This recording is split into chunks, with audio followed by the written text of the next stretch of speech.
আবু সাইদকে যেদিন মেরে ফেলা হয়, ঠিক ওই দিন আমরা সিদ্ধান্ত নেই যে আমরা কোনো ধরনের সংলাপে আমরা যাব না।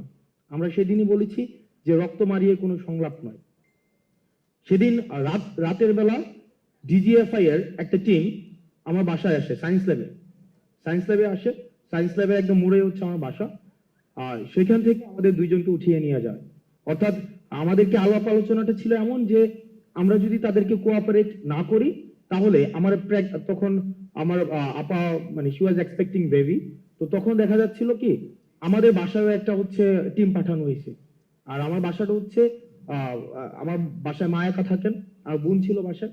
তো আমাদেরকে বলা হচ্ছিল যে অন্তত 1 মিনিট দেখা করতে হবে, অন্তত 1 মিনিট, সেটা হচ্ছে ইন্টারকন্টিনেন্টাল হোটেলে দেখা করতে হবে।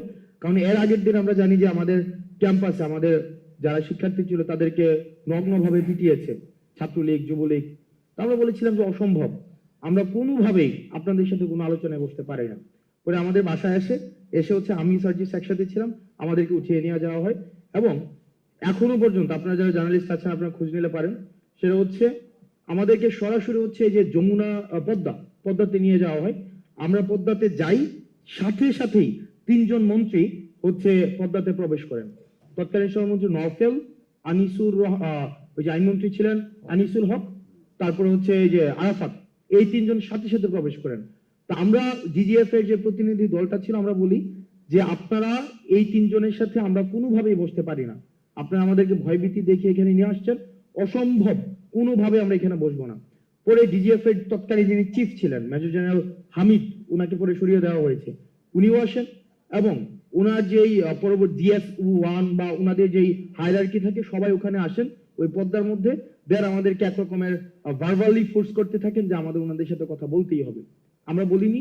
পরে হচ্ছে ওনারা আমাদেরকে যেহেতু কনভিন্স করতে পারছে না, পরে ওই 3 মন্ত্রীকে 30 মিনিটসের মধ্যে বলে যে ওরা বসবে না। পরে আমাদের সামনে দিয়ে আবার হচ্ছে ওনারা চলে যান। আমরা ওনাদের এন্ট্রেন্সটাও দেখি, এক্সিটটাও দেখি, মানে আমরা দুইজন কোনোভাবেই কনভিন্স হই না।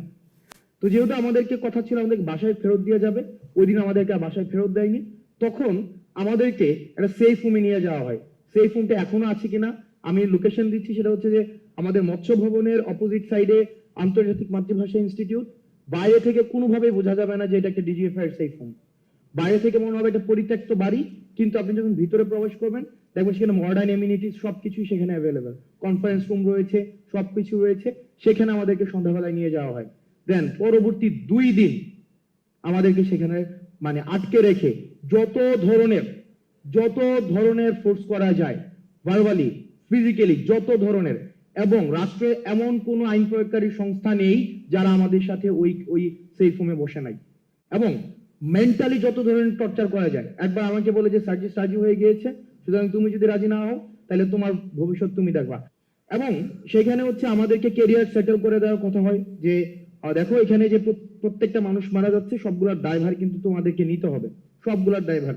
ইন দ্য মিনটাইম আসিফ নাইদের সাথে আমাদের যোগাযোগ হয় না, কারণ আমাদের ফোন ছিল না।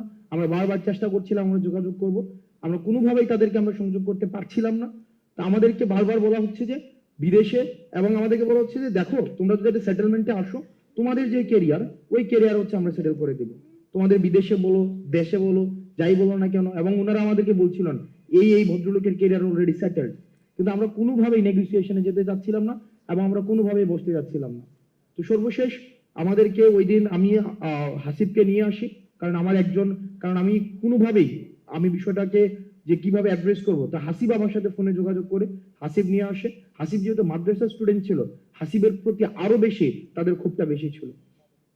দেন সর্বশেষ স্টোরি শর্ট করি, সেটা হচ্ছে যে সর্বশেষ আবার ডিজিএফ এর একদম পুরা যে ওই টিমটা ওখানে আসেন। ওই দিন হচ্ছে যেদিন আমরা পদ্মাতে যাই। তারপরে আমাদের কথা হচ্ছে আমরা সেখানে যাব, কিন্তু মিটিং করব না, আমাদের যে দাবিগুলো আমরা সেই দাবিগুলো দিয়ে আসবো।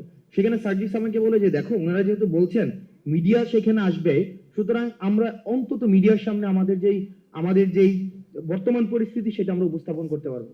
ওনারা যদি মেরে ফেলবে কিন্তু আমরা ওখানে উল্টা স্ট্যান্ড নিব।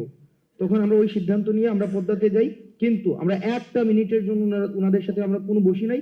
আমরা 8 দফা দাবি, 9 দফা থেকে 8 দফা আসছে, সেটাকেও ওনারা কেটে দিয়েছে, সেটাকেও ডিজিএফআই নিজে কেটে দিয়েছে।